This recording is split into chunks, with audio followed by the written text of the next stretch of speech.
right, it was half an hour late. You know, by the time they took extra speeches and then by the time the votes, it's like there was, what would you say, that's 600, 700, nearly 800 people there. And this might be the 21st century with the SNP, this with the SSP visit conference. You sit there holding up a paper card and people count it one at a time, you bits of paper and that, right? So every vote then takes about 10 minutes for each side, and then the other side, and then they would announce it, and then they go to the next one. But you've heard the gist of the motion here, right? So anyway, I want to, as I said, bear with us if people come in and join us as the meeting's going on. That's probably the nature of it, right? Because it was after the conference is over. I wanted to first of all thank everybody for coming. I'm Colin Fox, I'm the joint national spokesman of the Scottish Socialist Party. Now you can see from the top table here that we have only two of your guest speakers with us tonight, and I should say that Sandra Webster, who's the other SSP joint national spokesperson, is in hospital. It's nothing serious, I'm glad to say, but she's had to get into hospital for a minor operation, so she's sorry she can't be here. And Campbell Martin, who was also due to be here, has been detained in Ayrshire with some personal business he has to deal with, so that's, I know they were both very keen to be here. And I think today is a historic day. It would have been more historic in a way if the vote had gone the other way. And I had prepared my remarks to say, because I think when I was sitting at the balcony looking down at all, it looked very, very close, and I was obviously hoping that the motion had been defeated. And I was preparing a remark for the press which said that the SNP membership had saved the leadership from an act of unpardonable folly, because I think the SNP membership leadership have made a big, big mistake. But that's not for me to outline, it's for our two guests that have managed to get here, hospital and other commitments notwithstanding. So I'll introduce them in a second, but I wanted to just to put the meeting tonight in a bit of context. This meeting actually has been long in the making. I don't know, I'm only new to the SSP. He lied. I don't know if I've ever had an SSP Fringe meeting at the SNP conference, right? I have to say, and I hope it's been the experience of SSP members that have been here today, that would have a very warm welcome. We've been felt that we're part of this. We're not interlopers, we're not spies or anything like that. They invited me to sit in the debate because I'm in the Yes Scotland Advisory Board. I felt a sort of warmth there. It took me back to my early days as a young socialist in the Labour Party, and it's in direct contrast to tomorrow where we'll be at the STUC protest in Glasgow, which will be a damn sight less warm, probably be wet as well, knowing what the last one was like. So I just simply wanted to say tonight's meeting is the first SSP meeting, Fringe meeting at the SNP conference. I think it's been good. Obviously the turnout's affected by various other Fringe meetings that are on, and the fact that we've only done it for this one time. We'll definitely continue. I think we'd be encouraged to do it again. And the other thing to say by way of introduction is that today's meeting is part of a series of meetings that have been and continue to take place across Scotland. Public meetings like this explaining the Scottish Socialist Party's stance on an independent socialist Scotland, right? So that's simply to put it in context. So what we're going to do is we're going to have both the speakers to speak, to introduce their relevant areas, and then I'll invite you to ask questions or make your own remarks, and we'll probably finish within the hour. Is that fair enough? Because it's been a long enough day. So that's the form of it, right? So what I wanted to do is first of all introduce our first speaker, and obviously a big part of today, to say the very least, is about the SNP's decision to change its policy in NATO, and we now know that they have done. Since 1981 they had a policy of opposition to NATO for an independent Scotland, and they've voted to change that. And we have a speaker here from Trident Ploughshares, No to NATO and Faslane Peace Camp. So I hope you'll give a nice warm welcome to Leona O'Neill, isn't it, Leona? Yes. And you speak, and you obviously you want to speak your remarks on NATO and the issues involved in the debate, and since you've now had about 15 minutes to come to terms with the vote, you can give us your reflections on that, so you're welcome. Okay, first of all, thank you for having me. I didn't actually know I was talking at this till someone gave me a flyer for it yesterday. So I have to rely on my notes a little bit, so bear with me. And yeah, I don't really kind of do these sort of speech giving things. My general involvement in politics is lying on roads and breaking into naval bases, so bear with me on that as well. So I was part of the Trident Ploughshares group that initiated the No to NATO Scotland coalition, and it was in direct response to Angus Robertson's proposal. We had a meeting and said this requires action, and what was the best way to go forward. And we decided as well as to do various stunts to kind of get media attention, that we would form a coalition, which the SSP very quickly became part of.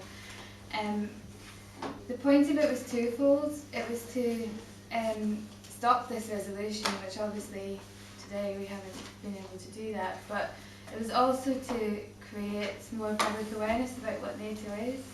Like if this, I mean, Angus Robertson's supposedly done this on the back of a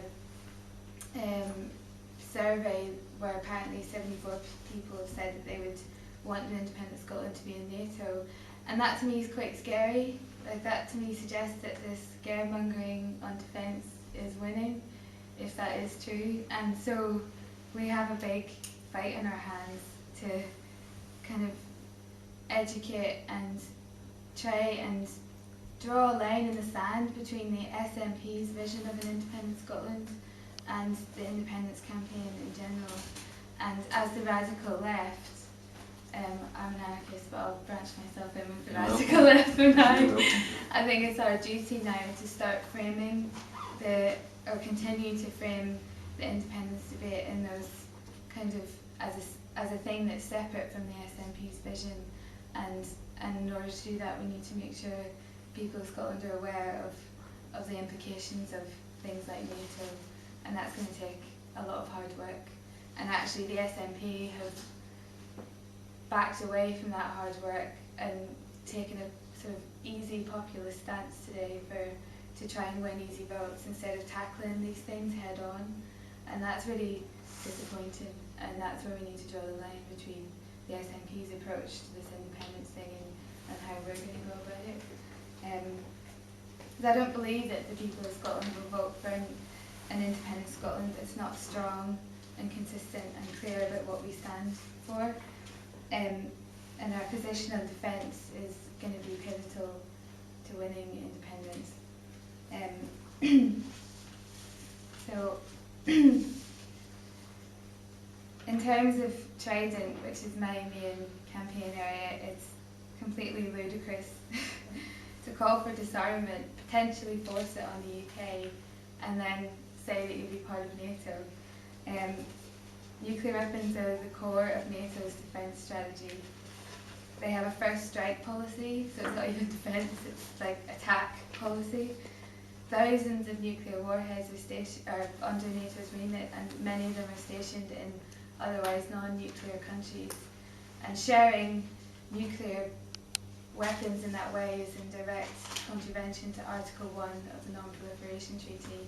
So it's illegal what NATO is doing with nuclear weapons, regardless of whether they permit us to get rid of Trident.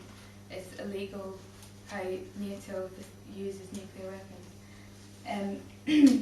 Germany, Belgium and the Netherlands have failed to get the NATO weapons off their soil, despite requests to do so, and I don't believe that NATO membership is in any way going to help the situation with Trident. Even in the unlikely event that they do, you know, as a new nation, are we supposed to embrace this sort of not in my backyard approach, that I won't do it, but you know, I'll be part of it anyway? And not only that, there's the massive military spending that NATO requires. It's 2% of GDP, which at the moment for Scotland would be 2.5 billion a year. So the SNP are banging on about how much money we'd save from Trident, from the Scottish taxpayers' money, but they would spend 10 times that amount of money on conventional military just for the level that's required for NATO membership. We'd continue to be annexed to British and American foreign policy. We'd continue to be seen to support the war in Afghanistan, which has resulted in tens of thousands of civilian deaths and 3,200 military deaths. We could be dragged into further wars in the Middle East. Like things are bad enough at the moment, but if someone like Romney gets in America, we could find ourselves sort of in a NATO-led war with Iran or North Korea, where it could be nuclear very quickly. So, and on top of all this, the entire west coast of Scotland will continue to be used as a military playground for NATO war games. Like, I was doing an article about an update on the No to NATO campaign for the Peace News last week, and as I was writing it, I could hear all the warships that were at Faslane for the Joint Warrior military exercises that happen 3 times a year, and it's the only forum in which America are allowed to drop 1,000-pound bombs in practice, and they do that on Cape Wrath in the northwest of Scotland. And all that's going to continue under NATO membership. So there are all these extra issues, nuclear weapons aside, we've got all of these other things that we need. There's continuous moral concessions and military demands that we need to make people aware of, that's what NATO membership entails. When I was leafleting yesterday against the NATO resolution, this guy came up and said, "Oh, we'll be defenceless. You would have us be defenceless. What about all our enemies?" And I said, "What enemies does Scotland have?" And he didn't have an answer. He just sort of ran on in. And sort of, like, it's my belief that in independent Scotland, if it makes a principled break with UK and US foreign policy, we won't need to be afraid. Like, we won't need an aggressive defence policy.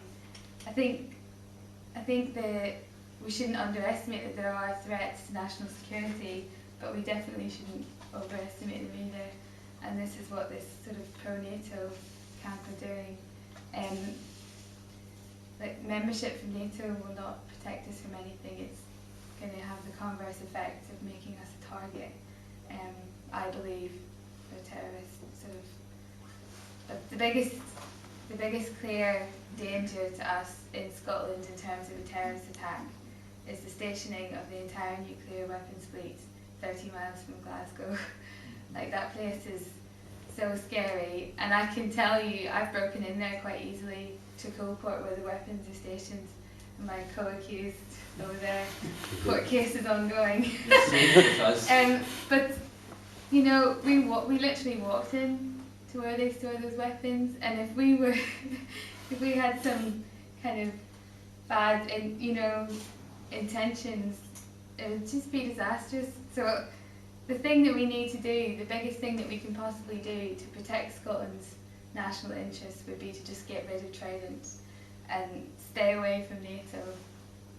And I think the main thing that we need to sort of lay out is that the SNP are obviously backing away from tackling these issues head on, and I think that as the more radical independence party, they're not a party person, but as the more radical independence proponents, I think we need to take that on as our responsibility in the next year and a half.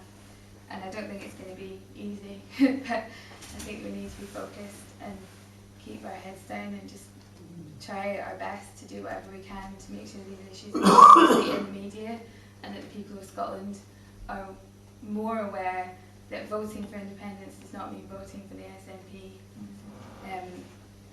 So I'm 27 and I've been an activist for years, and I've never voted in my life because I don't believe in the way the first past the post political system works. But I will be voting for independence, and I think that the forum that it will create will not only create the chance for nuclear disarmament and to force it on the UK and set the ball rolling for nuclear disarmament globally, it can also create a forum where the radical left have a fighting chance of actually influencing policy.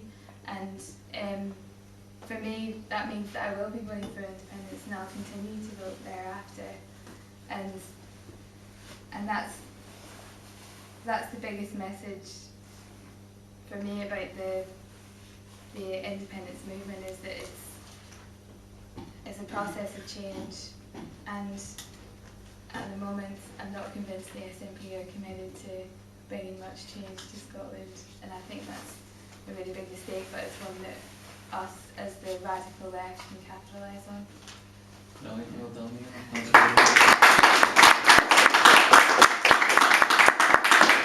Thanks very much, Donna. I was just making some calculations there, the difference in the vote, 48.9% versus 51.1%, that's how close it was, right? And of course, in politics as in life, the narrower the realm of defeat, the more bitter it is. It's a sort of dialectic converse. To come that close and lose is the harder to swallow. In some ways it's better to lose by hundreds, right? I say that as an expert, somebody who's lost a lot. but I often have to say, I sat through the whole debate for 2.5 hours, and here's another classic case, and you shouldn't diminish this, a classic case where we won the argument and they won the vote, because the essence of the evidence that Angus Robertson has offered this debate, and Leona rightly touched on it, the evidence the SNP conducted an opinion poll, they put their own question to it, he put his own question to it, the party leadership paid for it, and they got the answer that they wanted. And I work for a polling company, and I'll tell you, that's de rigueur, that's ABC. You can go to any polling company in the country and say, there's a 1,200 quid, I want an opinion poll that shows X, and they'll deliver it for you. So what he said is they delivered the SNP did an opinion poll that allegedly showed 75% of people want Scotland, when it's independent, to remain in NATO. And quite rightly, many of the other speakers shows this evidence, shows the question, shows when it was done, shows the nature of your evidence. Because all evidence shows people don't give a monkeys about NATO. That's not their first priority at a time when their standard of living is plummeting, their job, their wages, their housing, their kids' education, their health, etc. NATO doesn't figure in the first 100. But yet that was the evidence they offered. The second thing they said was much more more bogus than that. They eventually were saying, essentially the second argument was, you have to change the party policy or we're not going to win the referendum in 2014. And I have to say, Leona rightly touched on it, the SSP believes it. The reverse is true. The reverse is true. You put in jeopardy winning the 2014 referendum by this, because it puts the SNP precisely where all the unionist parties are just now. They're all pro-NATO, and they're all, now the SNP's join them. So in my view, it's the very opposite of that. And the third thing that was made clear in the course of the debate is that Angus Robertson, somebody said he has been courted by NATO diplomats. Well, to be fair to Angus, he made his speech at the beginning and his reply at the end, and he said he done as much of the courting as anybody else. He spent the last 2 years going round all the NATO partners. Norway was cited repeatedly, Iceland repeatedly, Denmark repeatedly, and so much so, they three were repeatedly cited. Didn't he talk about Ireland or anywhere else? Didn't he go to our other neighbours, as he called them, right? So for me, as Leona's rightly said, it's a classic case. We won the argument, they won the vote, and I think that the consequences will follow. I want to just move on and introduce John McCallion, who's with us, as people can see, by saying this. This is, as Leon touched on as well, Leona, this is about, politics is about principle. And the SSP is a party, or a principal party, who stand on the side of peace. We're for peacemongering, not NATO's warmongering. We're for redistributing wealth. We're for ensuring that working class people, and I say this mindful just of one thing. This week Alex Salmond and Monday they signed the Edinburgh Agreement, did you see it? And one of the things he said on Tuesday was that in an independent Scotland, everybody in Scotland will be £500 better off, every single one of them, because we're an extra £2.5 billion. And I remember looking at him when he said it, and I thought, do you know what? Since nothing else is going to change, if there's £2.5 billion that's to fall like rain for the sky in Perth and in Scotland today, what will happen to it is the millionaires and billionaires will get most of it, and the people in the East End of Glasgow, the north of Edinburgh, the East End of Dundee, elsewhere, who are in fuel poverty, they will get coppers as usual. So we're not talking about a fair and equitable redistribution of this money. As the way things stand, the money will be poured in the direction of those who already have far too much, and those who need it the most will get the least help. So I wanted to introduce John McCallion to take us on to the broader vista about an independent socialist Scotland and what it looks like, and how we believe the independence referendum could be won in 2014. So over to John. Colin, thanks. I mean, sort of before I do that, I just want to confirm what Colin said about the worthlessness of that poll that shows 75% of the Scots in support of NATO. Many, many years ago, when I was the convener of the Economic Development Committee in the old Tayside Regional Council that covered Perth and Kinross and Dundee and Angus, and Labour had just come into power unexpectedly, 1986 I think it was. The Tories had run the Tayside region from its beginning, and we were full of left-wing ideas. We were going to copy the Red Ken and his GLC in London were going to set up a Tayside-wide enterprise board. And the official says, you need to appoint a consultant to carry out a consultation on this. He says, is that not dangerous? He says, no, we're paying a consultant, he'll give us the result we want. And that was it, simple. You get the result you pay for, and the SNP paid for that result and got it, and it's utterly bogus. And anybody who's been in politics for any length of time knows that's to be the case. But to go into the wider case, I mean, here we are now, at the end of, almost at the end of the first week of what we were told will be 100 weeks of this debate. I don't know whether that prospect excites me or dismays me, or anybody else, but I do know that this is a debate that already has been described as being historic and momentous. In fact, there was one newspaper in Scotland last Sunday, I think, who said it is the most important political fight in the United Kingdom since the Irish War of Independence. And these are very big claims indeed, but I think we've got to accept that this really is a debate which matters. It's a debate which the outcome of which will affect every single person on this island, and it's a debate which will ultimately determine who and what we are, at least for the next generation, and possibly longer than that. And of course, both sides in this debate are already beginning to line up their heavy artillery for the coming fight, if you like, with a particular focus on the late summer of 2014 and the final weeks that lead up to the actual vote sometime in October of that year. And the Yes camp have already been accused by their opponents of trying to fix the date of the referendum so as they can coincide with the 700th anniversary of Bannockburn and with the Commonwealth Games in Glasgow, where it's expected that Scottish success there will pump up the Braveheart factor and deliver a yes majority in the vote, although any football supporter in Scotland will tell you can never assume Scottish success in anything, any kind of support, especially after this week. On the no side of the campaign, of course, the government have already told us that despite these austere times when there's no public money, that they're going to spend £50 million of public money celebrating the outbreak of the 1914-18 war, a war which is now generally regarded as a European descent into barbarism, but which in the no camp seems to them anyway to represent everything that's best about being British.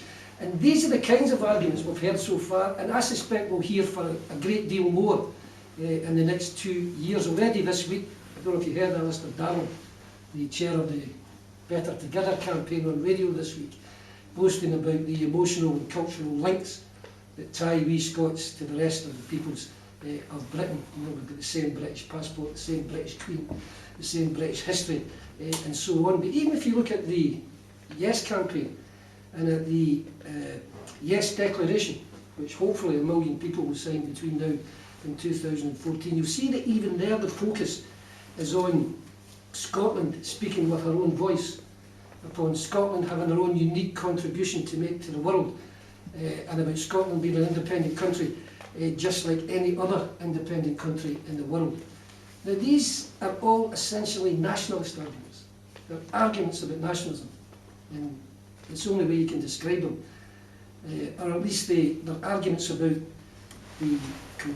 what is the best national state forum to actually help the people of this country get the best out of the future. And there's nothing wrong with that.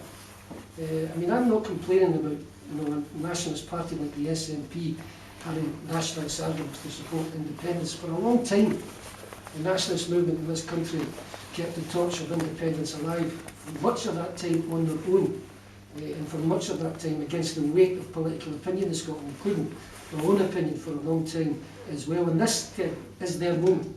And you can't. If a yes majority is to be achieved in this referendum, then there's hundreds of thousands of people who currently don't think of themselves as being Scottish nationalists who will have to be persuaded to vote yes in that referendum. Now, I was going to use my example of my own family, for example, to show how Scotland has changed over the years. My daughter-in-law was born in Laos. She grew up in Thailand. She's now a UK citizen living in Glasgow. My wife and my mother are both born and bred in England, but are now living here in Scotland, like 8% of the Scottish population at the last census.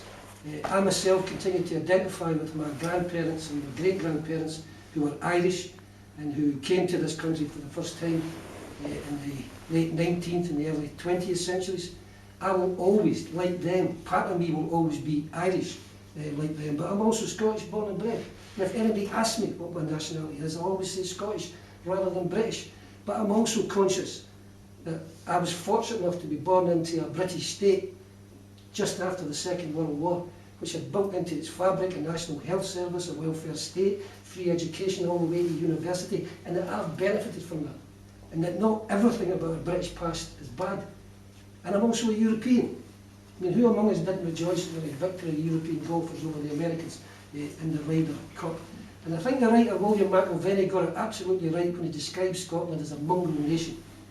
And it's a majority of that mongrel nation that we will have to convince to vote yes in 2014. And that means that we have to appeal to a much wider constituency than the core of nationalist supporters who do support independence. The constitution of the SNP commits the SNP to Scottish independence. The aim of the party is independence for Scotland.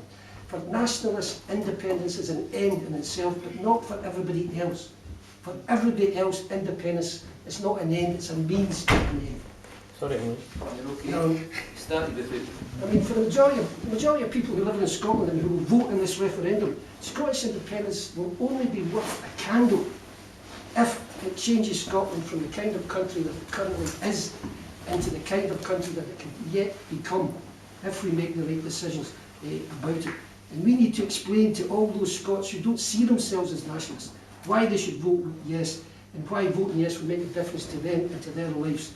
And that's why I'm quite stunned by the SNP's approach to the independence referendum. This idea that they can get a yes vote almost by stealth, that they will say to the people of Scotland, nothing's going to change. It's going to be as business as usual after you get independence. What's the point of business for usual? If it's business for usual, why have independence in the first place? I'm not going to use all these notes because it's too long.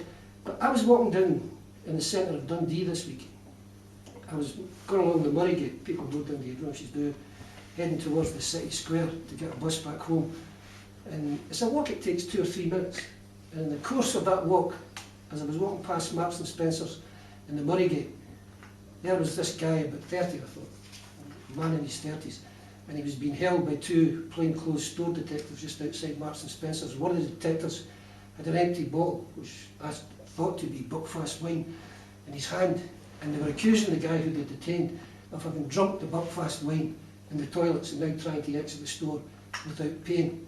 And as I walked on a few steps further, here was another guy, same guy, well not the same guy, a different guy, but in his 30s again, playing desperately on the mouth organ and doing a kind of wee dance in front of a hat in the hope that somebody walking by might be sympathetic and throw a couple of coppers into his hat. And by the time I got to the city square, there was another young man, collapsed and insensible on the pavement, being looked after by an ambulance crew that was next to him. And next to them, watching this, was 4 Royal Scots Guards in their full battlefield regalia who were in the square to recruit Dundee's unemployed into the army and into NATO's next war of aggression. And I know that's only a kind of snapshot scenario, but more than 40 years in Dundee, I don't think I've ever seen that kind of thing before, and it's common now, right across Scotland.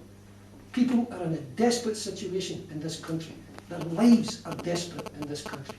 And if you look at the statistics, those 3 young guys who were in distress who I saw in the centre of Dundee this week might be part of the nearly 7,000 people in the city that are out of work at the moment, claiming benefits. They might be part of the 1/3 of the city's population that are described as economically inactive. And if you look across Scotland, was it like 222,000 of our people are actually claiming benefit and out of work, and far more than that are not even in the statistics because they don't appear in the statistics. And if you tell all of those people, and all the people who suffer from drugs abuse, I mean, how's it more than 500 deaths last year, drug-related deaths in Scotland, nearly 1,300 alcohol-related deaths in Scotland. Tell them that nothing's going to change with independence. Why should they vote for it? Why should they bother? Why should they be concerned in the least about that? And the other thing was, the reason I was in the actual centre of Dundee, it was Wednesday, I think, days, Thursday, Friday, it was Monday or Tuesday I was doing it anyway. But I was there to attend a meeting that was called Stepping Up to the Plate. It was a meeting run by the Dundee Health and Social Care Partnership. That's the NHS Tayside, Dundee City Council, the voluntary sector, the private sector. And they are now faced with the practicalities of putting into place the Scottish Government's new policy on reshaping care for older people across Scotland. And it was amazing at the meeting. I mean, we haven't time here to discuss the whole of that policy, but essentially what's happening is that the government, the Scottish Government, the SNP, are saying that we can no longer afford to provide the level of services to older people that we've done in the past because of the ageing population. The population is rapidly aging. There's going to be far more older people. There's going to be far more demands on health and social care than we've ever had before. And the Scottish Government, the Scottish Council simply don't have the money that they had before because of these austerity cuts. So we've now got to find different ways of delivering care. And essentially what they mean by that is they've got to find cheaper ways of delivering care to older people in Scotland. And of course, the ways they'll do that is to stop investing in the most expensive type of care for older people, which is hospital beds, which is nursing homes, which is care homes. The money's got to be taken away from that and put instead into care in the community. Where did we hear that expression before? Which is Thatcher, I think, first came up with it in the 1980s, but we'll now come up with it again. And of course, what that means in reality, and the officials who were at that meeting in Dundee virtually admitted this, is that jobs in the statutory sector, like the health service, like local government, where the unions are still strong, where the conditions for workers are still reasonably protected, their pensions, their conditions, their wages and so on, the jobs have got to be taken out of that sector and put into the voluntary and the private sector, where workers are less well protected. And even they are saying that the jobs which are currently in the statutory sector have now to be replaced by jobs which are not even paid. Part of the change policy is to recruit an army of unpaid volunteers across Scotland to deliver health and social care to the older people, the older generation who are living in this country. And if you talk to all of the parties in the Scottish Parliament, and we have done, because I'm not just the SSP, but I'm also a member of the Dundee Pensioners Forum and the Scottish Pensioners Forum. We've been to all the parties and we've spoken to them about this, and they all say there's no alternative. There's no money. We've got to do it. But of course there is an alternative. There is another way of doing this. You look at Norway. Now I know I don't want to follow Norway's example in terms of NATO, but look at Norway's other examples, what Norway does. Norway doesn't have this economic development model which the UK has and which most of the European Union has, which is that you get low taxes, you get deregulation, you get privatisation as a means of attracting foreign inward investment in order to get economic growth in the country. That's what's going on right across Britain, right across most of the European Union. Norway does it differently. They have high taxes. They tax the rich, and they invest that money in their infrastructure and in a welfare state that's universally available to all. And Scotland could go down that road as well, but none of the main political parties will even consider it for a moment. They're terrified of that, because our political parties have been so frightened by Thatcherism and the victory that she had in the 1980s that they now think to mention tax rises will scare voters away and nobody will do for it. But if you've got the political courage, there is a different way of doing things. And we've got to link that somehow to the campaign for Scottish independence, so that we convince all the people who won't listen to Alexander when he says vote for independence because it's going to be the same as before. Nobody's going to do that. Very few people will vote for it. We've got to convince them there are reasons for voting for independence and that their lives could change, but only if we get the kind of radical left policies implemented by an independent Scotland that are possible and are being implemented in other countries like Norway around the world. And Norway is not the only country to be doing this as well. And finishing this point, I come from a labour and trade union background. I've been in a trade union all my working life, not the same trade union, different unions, depending on what I was doing and so on. For nearly 30 years I was an activist in the Labour Party, I was a Labour councillor, I was a Labour MP, I was a Labour MSP. I'm now in the SSP, which is still part of the Labour and trade union movement. And I'm often challenged, not often, but sometimes challenged by people who say, as a socialist, how can you also support a nationalist project which divides the working class in this island? You know the people who go around saying, I'm just as interested as young unemployed in Manchester as I am in the young unemployed in Motherwell and so on. These kind of people. They often tend to be new Labour types who actually voted to get rid of the old Clause 4 in the Labour Party and are now going about beating their chests saying that they've got working class solidarity right across this island. Unfortunately, their solidarity tends to stop at the English Channel on one coast and at the Irish Sea and the other, and they don't see any working class anywhere else in Europe. And we've got to make the argument that socialists, that there is a socialist case for independence for Scotland, because the world is changing.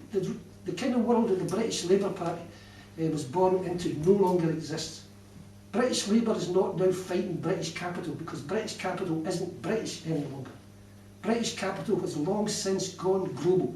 Before the big deregulation, big bang in the City of London, in the London Stock Exchange, all 300 members were British companies. Now 65% of the companies there are foreign, mainly American. And that's the way capitalism is. The capitalists scour the world looking for profits, and they ignore countries. And if the labour movement is going to take them on in any meaningful way, then the labour movement itself is going to have to go international and global. We're going to have to find ways of working across national boundaries. And that's not happening at the moment. Where is the British trade union movement helping the Greek workers at the moment? They're not doing it.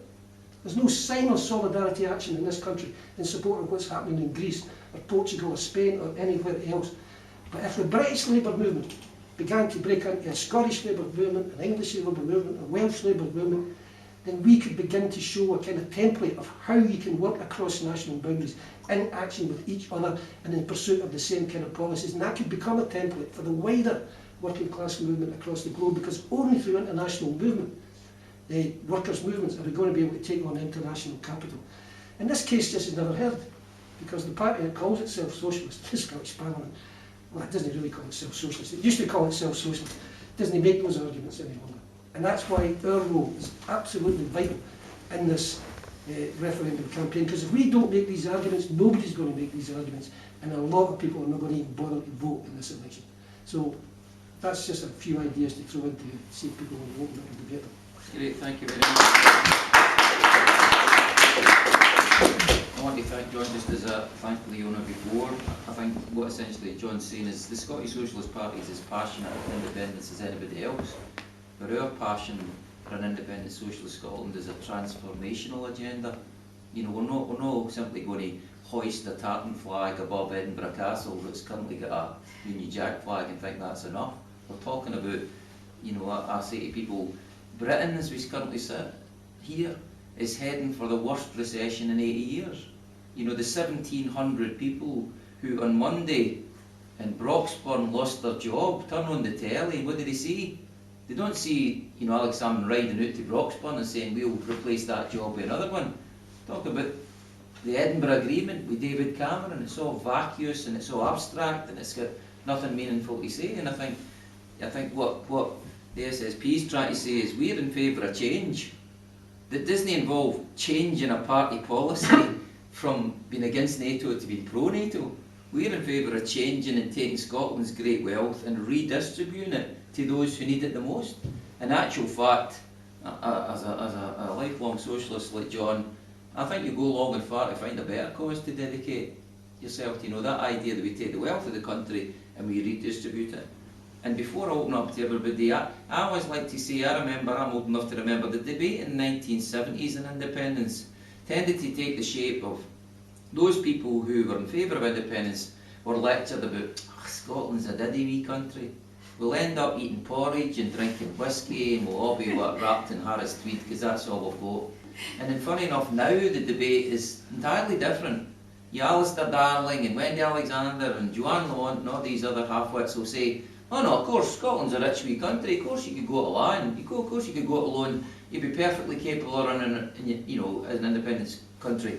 It's just you'd be even better off.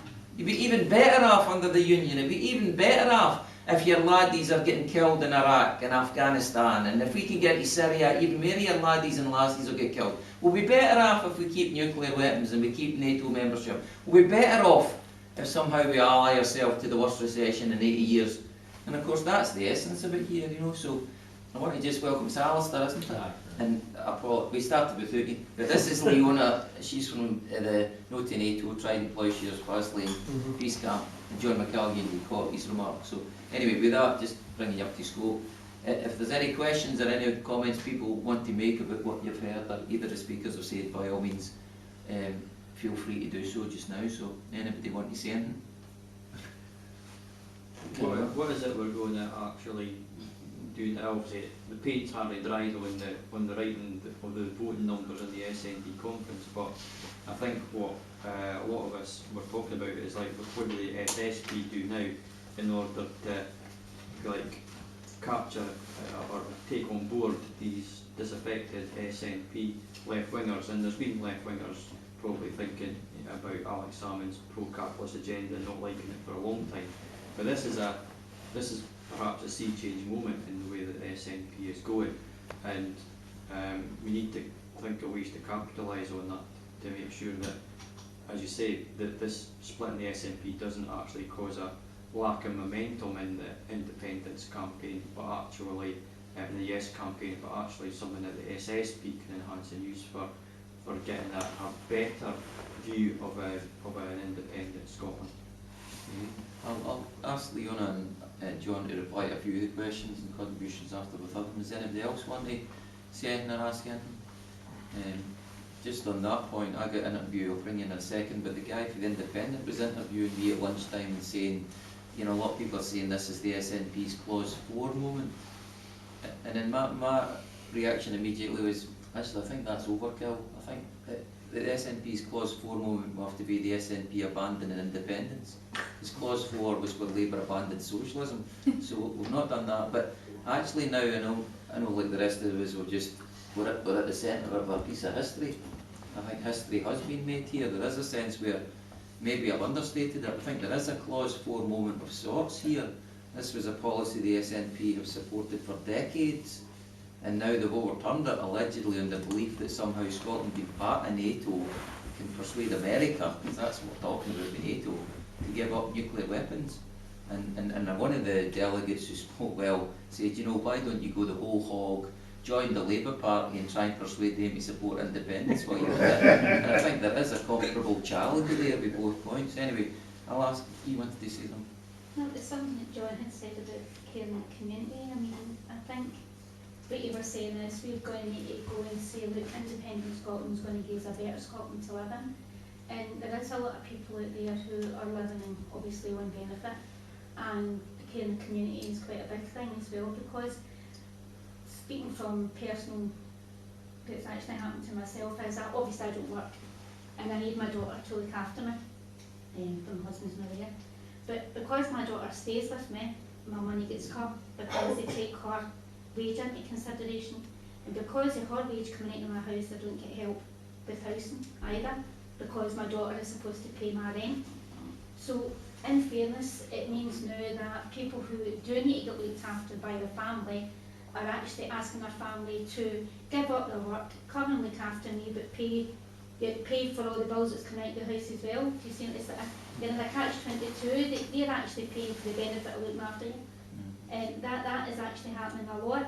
And if we are actually going in and saying, well, a better Scotland would mean that it's a socialist Scotland, we're all going to have more money to obviously spend on care, the National Health Service and such like, they're going to need to be a bit more, more argumentative for going out in the street to aggravate people, because what Salmond is actually saying as well, there's not going to be any change. We're going to have a lovely Scotland, and as Colin said, where we fancy flag up in Edinburgh Castle. That's not good enough. I want to know what you're going to do for me. What is independent Scotland going to do for me? And I would imagine there'd be quite a lot of people out there all thinking the same thing. What is that going to do for me? What is it going to help me feed my lanes? Is it going to help me put my electricity on? Is it going to help me get a job? Do you know what I mean? Like there's loads of things out there that we could be arguing on in order to persuade people that, yeah, we want an independent Scotland, but we want an independent socialist Scotland, where everybody is going to be better off, and not just the rich, the lower lazy, especially kids. Alright, okay. Anybody else? Yeah, I just imagine the media are going to try and make a lot of this split in the SNP division. So I mean, it's regards. Yeah, I don't know. Just trying to maximise the sort of. There's that feeling when we're doing the stalls, you know, there's so many people are actually it's almost like if we win independence, it's going to be in spite of Alex Salmond, not because of him. And there's a lot of that feeling anyway, that sentiment. And there's so much opposition to NATO wars anyway amongst the general public. I mean, it's just quite, there's the potential for us to actually make a great deal of progress in our causes here. I just don't quite know how we... Yeah, it's early days, but I mean, it's obviously the media just going to go to town on it, aren't they? There's like 50-50 split in the party from such a major issue, and the amount of money that that is gone into, that goes into being a part of NATO. With our agenda, where we'd spend it, it's a very clear opportunity to put an alternative case. Okay, Alistair, you were a delegate. I was a delegate, and I listened to the debate. What I found disappointing and again not surprised was those who were speaking for the resolution and for against the amendments to the resolution, which would have put it back to the existing policy. Never mentioned NATO. Ken Casco went up and he gave a very good tub thumping speech. Never mentioned NATO. And Bill Ramsey went up and pointed that out. And it's almost like before the SNP, and excuse me if I'm rambling just now, I'm still in a rage. The SNP's policy was anti-nuclear, anti-NATO, which, it works. You get attacked from one side, and that's fine because we've been attacked from one side for as long as we've had that policy, and we handled it well, and we could argue the case against it. Now what we have is a confused, two-faced, hypocritical policy which says we're against nuclear weapons, but we're more than happy to go into a first strike nuclear military alliance. We'll get attacked from both sides, and we won't have an argument against it. And I feel that it might not be a clause 4 moment, because I think clause 4 moment would be the SNP ditching independence, but it's not a kick in the balls away from it, if you pardon the vernacular. And I think a lot of the delegates, and speaking to a lot of the people that are higher up than the bottom feeder that I am, I was told that a lot of the MSPs, and especially the cabinet, were arm twisted. They weren't. The argument wasn't put over reasonably, and it wasn't put over constructively. It was arm twisting, and the point is that nobody in that part of it, nobody in the SNP can go out and argue that policy, because it's such a confused guddle, and it's almost like the SNP is trying to. I can see what they're trying to do, but they shouldn't have done it. They're trying to get everybody to vote for an independent Scotland. They're trying to be all things to all people. Well, that's it. But you can't be. You're never going to be. And since the win in 2011, they've been paring back on policy, basically so that the opposition parties, the unionists, can't attack them. They've been trying to cancel out and nullify the attacks, but they've gone a step too far. Instead of saying, right, that's us, we've got all the contradictory stuff out of the way and we can fight a corner. Now what's happened is they've gone further. And rather than going from clear and concise, they're no longer clear and concise. They're confused, and I think that Angus Robertson's problem... Of course, he's making these references to McGrath, isn't he? He's being attacked by senators, and Kenny McCaskill's got, seems to me, he plays on that credential of I'm an outsider, I'm no poster boy for America, and then his argument said, nobody in this chamber is pro-Trident. He says, the question is, how do we get rid of them? The answer is via NATO membership. That was his direct quote. He says, then he goes on to say, the win in the 2014 referendum is our be-all and end-all, and the implementation of this policy helps us win, which is again the leadership's theme, right? And he goes on to say, NATO has changed and we must move on and change with it, right? We are a party of power and not a party of protest any longer. The people in Scotland seek security, and we need to allay their fears. and NATO membership allays the fears for Scotland. These are his direct quotes. And he says we should stand shoulder to shoulder with our neighbours, and they always mention Iceland, Denmark and Norway. There's the three come back to all the time. And then he goes on to say, but we also must stand next to those Poles, Spaniards, other communities that have come to Scotland who are NATO members, right? And he talks about how we have to stand shoulder to shoulder with the rest of the UK as well in independent Scotland. So what he's saying is that NATO membership makes you stand shoulder to shoulder with other peoples in other countries who are part of NATO. That was the gist of it. And he got a standing ovation. Champ, you know, it was a huge kind of, he makes a powerful speech, and that turned it. In my view, I think, you know, others, for example, Alan Smith, isn't it, the MEP, made a terrible contribution supporting the leadership. He slagged the audience for not being grown up. You have to grow up, you have to get real, these kind of remarks, and he got booed, and he got round when people were booing him open. Anyway, the point there, I think, I'd agree with Alistair's, the intervention of Kenny McCaskill made all the difference. I think if Alan Smith had come in after Sandra White, and Kenny McCaskill didn't speak even then or afterwards, I think the vote may well have been different, but you know, it's no important. Sorry, Leon. Like the previous thing that have come up with countries requesting removal of NATO nuclear weapons, the answer's been no, because apparently NATO works on consensus, ironically. So this view that like basically every country in NATO has a veto for decisions like that. So this sort of argument that there's no way, under no circumstances, is being in NATO going to... This was all pointed out, and what I found was there was a lot of people in there that if the leadership says that we want green snow, they would have voted for green snow. I think there's a fear in a lot of people in a lot of political parties, not just the SNP, but you have to do what the leadership says. You can't question the leadership. Now, the leadership are no any different from the people that sit in seats. The only reason they're leadership is because they were lucky enough to get elected at some point. You know, nobody speaking there was a defence expert, apart from one, that guy with the beard. Yeah, I think the evidence they presented was terrible, but you over there, Jim, you wanted to It speak? was just of interest in Alistair's comments and the day in general, because I think it's a defining day for the SNP. I actually think today is also a defining day for the SSP, to be quite honest. We've had our difficulties in the past, and maybe we're not the biggest political party in Scotland, and maybe over the past few while we might just have been treading water.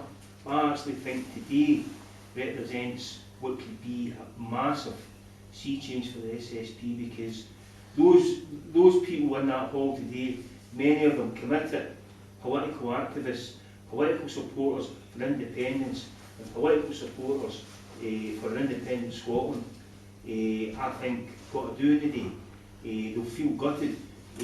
Some of us in other organisations over the past years have been in those positions, and I know how people will feel. But one of the things is, see when you get a kicking, see when you get a doing, there's only one thing you can do, is stand back up and get back into the fight line, you know. And a lot of people, I think, will be asking themselves the question, do we continue that fight in the SNP for an independent Scotland that has I forgot her name then, the Queen. Elizabeth. No, I think it was something else, of course. The Queen. She's a distant memory. Has the Queen as the head of state. It still has weapons of mass destruction on the Clyde. Still has men and women from the housing schemes of the cities of Scotland because of economic conscripts getting blown to bits in Afghanistan for imperialism, or do they say, I've got a vision of a Scotland that's independent, that's democratic, that's free from nuclear weapons, where young men and women can have jobs and develop their talents rather than go for slaughter, for British imperialism. And I think that people are beginning to think like that. I think we as a Scottish Socialist Party should be saying to those SNP activists, leave the SNP. You want to fight for an independent socialist Scotland, fight for the Scottish Socialist Party, because we have a vision, I think, of Scotland that I cannot. There's one statistic that always figures in my mind, and it's in the city of Glasgow, that there's 4 out of 10 children still living below the poverty line. Kids in the city of Glasgow are starving. And what always sticks in my mind, there is not another oil producing country in the world with starving children apart from a modern 21st century Scotland. See if that isn't enough to shift people to fight for an independent socialist Scotland with the Scottish Socialist Party. I don't know what it is, and I'd appeal to anybody that's got it with the SNP. Have a think about it, because it's a big thing to change political parties, but at least consider joining the SSP. Fair point. I mean, there's people that came out of the conference ripping up their cards. 2 or 3 people, that's how disgusted they are. Anyway, did you want to say something? Yeah, I mean, I'm conscious about running hard up against time here because we started late, but not only is today's vote quite historic, I think it's actually hellish dangerous for the Yes campaign, because what will happen tomorrow is tomorrow's papers will be a divided SNP attempt to lead a broad movement for a Yes campaign. It will be used mercilessly with the opponent's independence, and it's really quite a big responsibility for the left to have a different view on that, to keep the independence argument on the road, but at the same time present people with some kind of idea that will be some kind of progressive and social change and some prospects of peace. But tomorrow is going, I mean, if Salmon reckoned this was his cause for woman, it's a pretty bad calculation, because, I mean, on those figures, it will be SNP and by extension the Yes campaign and the whole independence movement seriously split. That's the story in the morning. Yeah, okay. Any other comments that you want to make? On that, I think the emphasis needs to be on that independence is not intrinsically linked to the SNP. Absolutely. And the media is not doing anything with that at the moment, because everything that comes up with independence is in kind of the SNP view of independence, and it's intrinsically linked to Alex Salmond. And even in the international media, I think there was a story in the LA Times that said Alex Salmond, the man who wants to destroy Britain, or something like that. But we need to just keep reiterating that independence is not Alex Salmond, it's not the SNP. And does the SSP have an independence, like a slogan, like a one-liner that would like plays on the? Yes. We have it on a placard. Because you can get one that plays on the SNPs. Yeah. Like forward, you could say like to move forward we need to be different, or something that emphasises the change and takes a different approach to the Salmond's kind of. Which direction is forward? John, did you want to say anything about what? No, just mind it up. I mean, it's not for me to tell the SNP activists and members how to behave, but I know in my own case, with the Labour Party, that you're reluctant to leave a party when you've been out for a long time. I mean, it has to be a very big thing to move you in the end. I remember when I was down in the Commons, it was easy when we were in opposition. There was a Tory government, you just attacked the Tories all the time. And then we got a Labour government at Westminster, and Christ, we got the day and taking benefits off single mothers and all kinds of things. And you say, well, it'll be different when we get to the Scottish Parliament. And then you fight for the Scottish Parliament, you get the referendum, you get a Scottish Parliament, you go there. And then I was appalled by the lack of ambition on the Labour benches. I mean, there was just, they had no ambition for the Scottish Parliament, for devolution, nothing. They just wanted to keep the SNP at bay all the time. And it was then I began to think, oh, no, this is not the party I belong to, I've got to get out here. There may be SNP people starting to think that, I'm sure there will be, not just because of the debate today or the decision today, but look at all the other decisions, like staying with they call it the sterling currency, keeping the pound. How much does that compromise your ability to tax and spend as a government? I mean, how is it independent if the Bank of England sets the interest rates and overall monetary policies? It's no independence. I mean, trade union law is the same. I mean, where in the SNP is there somebody saying we don't want our economic competitors to actually depend upon the most restrictive anti-trade union laws in Europe? I mean, what kind of Scotland are we trying to build? There must be a moment coming for a lot of people in the SNP who are saying this is no independence as I understand it. And what they're getting is no independence. It's an enhanced form of devolution max. At best, that's what it is. And I think there might be room for the SSP to actually make advances here. But I don't think you should do it in a very, I don't know, crude, clumsy way. It's up to people to come to us. We can't start making trouble inside their party. I think that would play very badly. The other point, I think you're quite right, particularly about the whole social security, welfare provision at the moment is enormously complicated by means testing. And of course the Labour Party now want to go back to even more means testing and take away even more universal benefits to be the problem. And it's a nightmare for ordinary working class people. The National Pensioners Convention's got a very simple policy. It's the biggest pensioners organisation on this island, and it wants a health and social care system which mirrors the NHS, which is funded from general taxation, which is free at the point of use, and which is universally available to everyone. And if that causes some inconsistency with rich people getting things that they can easily afford to buy, then tax the bastards. That's how you deal with it. And that's a popular view out there right across this island. But none of the political parties will embrace it. I don't know why. Because people would rejoice across this country if we got a political party saying, we're going to solve your problem, the very problems you're describing, because we're going to have a national health and social care system that's like the NHS, and it's going to be guaranteed for people. Nobody does it, except we parties, nobody listens to it. So, just a couple of things. I'm sorry if I keep butting in. One thing, if I keep looking at my watch, it's not because I'm bored. It's because You're going somewhere I've got a lift back to Glasgow, and I don't want to walk home. Sure.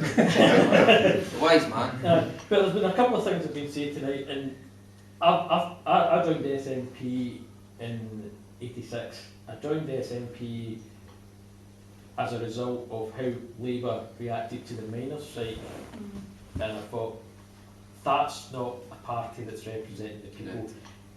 And it became more apparent during the poll tax. And the SNP at the time were they were pro renationalisation, everything else. And I joined. I left in 2000. I joined the SSP. I then fell out of politics, raising a young family, didn't have time. I went back to the SNP. Sometimes I think maybe I should have just stayed out. Sometimes I think, I'm glad I went in. Sometimes I think, oh Christ, I'll be out.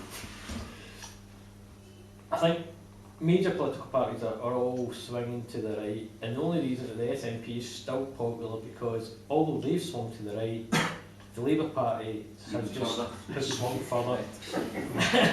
And I can't. And the only saving grace of the SNP in the last couple of weeks was Joanne Lamont saying, "Is there something for nothing culture?" Yeah. That to come from somebody who's meant to be the vanguard of the Labour movement is shocking. But I think for the SNP, Angus Robertson has done the equivalent with NATO, because that undermined a lot of people in the SNP, or underpinned the whole philosophy of the Scottish National Party. And it's like the David and Goliath, if you want to take that stance, you know, standing up to America and now saying, oh well, we can't be bothered. You know, and I said that at a branch meeting. I said, look, if you're not happy with the UK dictated your foreign and defence policies, not NATO, dear, you're not going to be any more happier with America telling you what to do. So that's it. There was something else. Just as a government, I don't want a wee carbon copy of Westminster sitting in Holyrood doing the exact same thing as Westminster does and giving it the same, we can't do it, let's blame the international financial situation. There is a different way, and people are scared of it, and people at the council elections there, I was standing for our sins, and people were saying, but if you tax us, you know, we're going to get poorer, and these are people that are sort of... I thought you brought in a parakeet or something. You know, people who are on a modest or low income, when people say you're going to get taxed, well, they think they're talking to them. They don't see that when you're talking about a redistribution of tax and wealth, you're not going for these people, you're going for the people that are sitting, you know, further up the tree. But people don't see that. It's another thing that John mentioned was the pound. I can see the SNP's argument for it. At the same time, economics, people treat economics like a science. It's not, it's alchemy. You know, alchemists in medieval times tried to turn gold out to lead, and that's what modern economics is. You know, the recession in 2008, or the global collapse in the economy in 2008, when millions or billions upon pounds or dollars, whatever you want to call it, disappeared like that. It wasn't somebody dropping it or leaving it on the bus or leaving it down the bus. It was never there. It was ethereal. It was just somebody woke up and says, you know, that thing, that's worth about £6 million. Going to bed, getting up and saying, oh no, wait a minute, it's only worth 20p. Gone. You know, I don't care whether it's called the pound, the punt or the euro. It's not what you call it, it's what you do with it. It's how you collect it and what you spend it So on. many potatoes you can buy with it. Well, I mean, years ago, salt was a currency. Seashells was a currency. At least salt doesn't lose its value. You know, salt is still a useful commodity.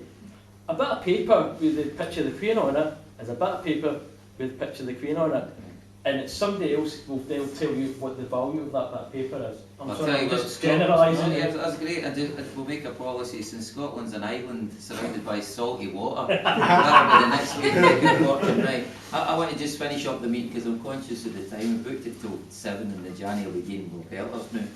Just by saying a couple of things. First of all, I think the SSP's message from today will be any SNP member who's a socialist who's welcome to join the party. That would be the way I would put it. If you take the view that that's a line too far, it's a line in the sand, that you don't want to be part of NATO, then you'll be of course joining another party that already feels that way, and you'll be made welcome. And I wanted to just say, if anybody does want to join the party or get information about the party, then come sign this and we'll keep in touch with you about it. I wanted to thank Leona and John for coming. I think this is a historic day. I mean, it's of course coincidental that the first SSP Fringe meeting at the SNP conference made history. We just happened to be next to history when it happened, right? And I think we'll probably remember it for that regard, right? It's important to us. I think it's an historic event. It probably will change the course of politics, and the ramifications will be, and I think Leona made this point, tomorrow when this is written up, this is a sea change for the SNP. But the message the Scottish Socialist Party will be putting over is, of course, the independence family, the movement, you know, the rest of the parties within it and the rest of the people who are not in the SNP have not changed in their attitude towards NATO and take a contrary view that we will argue respectfully and, dare I say, comradely, since that was the word that Alex Salmond used in Wednesday opening up the conference, to suggest that rather than helping support, to build support for the referendum victory in 2014, the vote the SNP took today hindered that.